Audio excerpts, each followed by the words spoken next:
Mesdames et messieurs, bonjour. Aujourd'hui, nous allons parler de la communication qui jaillit la lumière.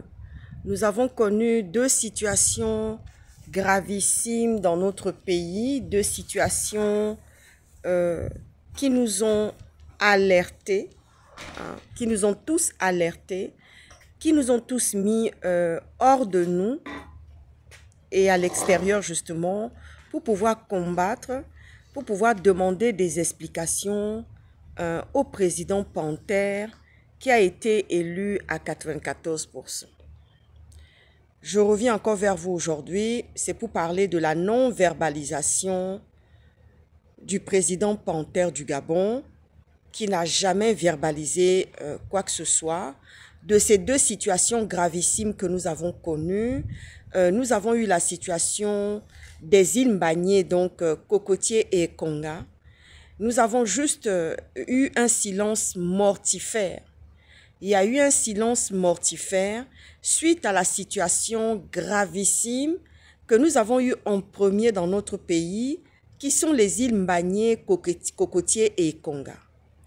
Et là, quelques jours après, nous avons eu un porte-parole ou un communicant qui est venu nous faire un communiqué laconique, nous disant qu'il n'y avait rien à voir, il n'y a rien à voir, circuler. C'est ce que nous avons eu.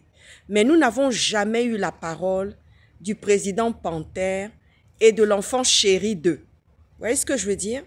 Jusqu'à ce jour. Et là, aujourd'hui, nous avons une deuxième situation gravissime qui expose le Gabon à des dangers, qui expose le Gabon au ridicule. Et jusque-là, nous n'avons eu aucune communication, rien n'a filtré, rien n'est sorti de ce président Panthère. Je ne sais pas qui est-ce qui lui a, nous ne savons pas qui lui aurait donné ce conseil de sortir de l'isolement pour aller faire un voyage à Bouaké et ensuite pour pouvoir recevoir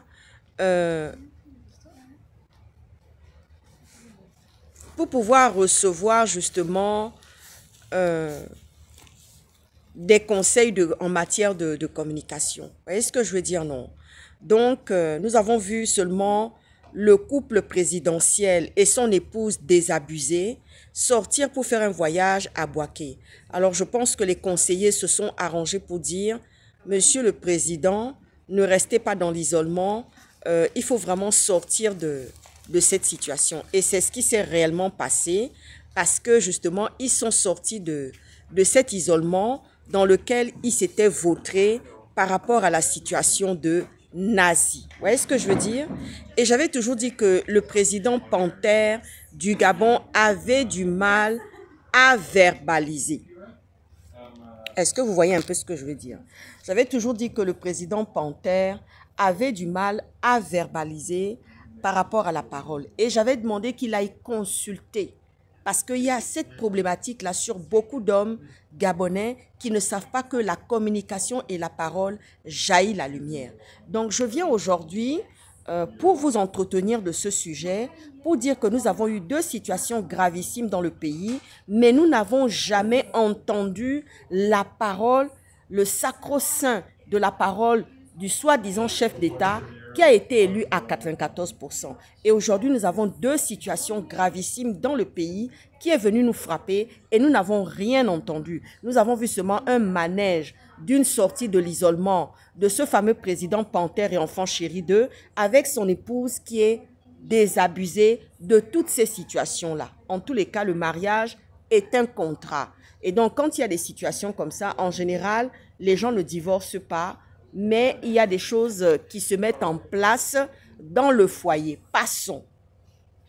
Je viens répondre à ceux qui m'ont appelé en inbox en disant il y a eu la sortie médiatique de Brice Lacruche Alianga et de son frère Frédéric Alianga. Vous savez, je vais vous dire, le problème qui concerne Brice Lacruche Alianga et Frédéric Alianga et Noureddine Bongo et Sylvia Valentin Bongo, c'est un problème français. Vous voyez ce que je veux dire, non? Ce n'est pas dans ma bouche que vous allez venir faire votre piment. Pourquoi les autorités françaises ne sont-ils pas sorties pour venir au secours de Brice Lacruche Alianga quand il a été enfermé aux arrêts pour être envoyé à 100 familles avec son frère. Pourquoi les autorités françaises, qui sont toujours les mêmes autorités, qui sont là encore au pouvoir aujourd'hui, pourquoi ne sont-ils pas sortis pour aller prêter main forte et secours et soutien à Brice Lacruche à Lionga et à son frère Frédéric? Pourquoi n'ont-ils pas fait? Vous voyez ce que je veux dire? Ils sont restés tout de suite. Et je me souviens que le président Macron s'était déplacé pour venir au Gabon de nuit. C'est de nuit que le président Macron s'était déplacé pour venir voir les Bongo, pour venir voir Ali Bongo et son épouse et tout son staff. Vous voyez ce que je veux dire, non? Donc, venir me demander comme ça, venir me titiller, venir mettre... Ce n'est pas dans ma bouche que vous allez faire votre piment. Vous voyez ce que je veux dire, non? Ce n'est pas dans ma bouche. Ce n'est pas du tout dans ma bouche. Donc, je tenais à répondre à cela aujourd'hui. Et pour le mot de la fin, je vais dire tout simplement, pour ceux qui m'ont posé des questions, la vraie femme du pouvoir, c'est celle qui est maternelle. Vous voyez ce que je veux dire, non? La vraie femme de pouvoir, là, c'est celle qui est maternelle. Est-ce que vous voyez ce que je suis en train de vous dire?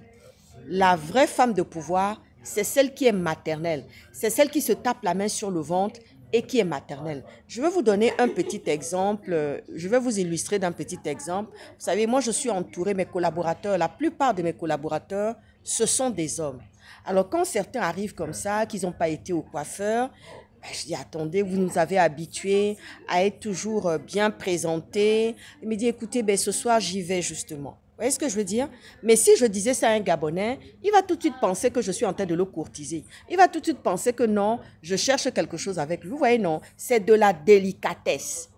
Donc, une vraie femme du pouvoir, c'est celle qui est maternelle. Vous voyez ce que je veux dire, non? Je suis un peu maternelle avec ces hommes-là. C'est-à-dire, je constate, je vois qu'il y a des mariages, je vois qu'il y a des fiançailles. Quand ça tarde un peu, Dieu passe même par moi pour les bénir encore. Vous voyez ce que je veux dire, non? Pour qu'ils rentrent dans le mariage, pour qu'ils cessent d'aller dans le concubinage. Vous voyez ce que je veux dire, non? Mais ça, dans le milieu des hommes gabonais, qui sont machos, qui sont des dominateurs, ça serait un peu compliqué de leur sortir une telle délicatesse. Vous voyez ce que je veux dire?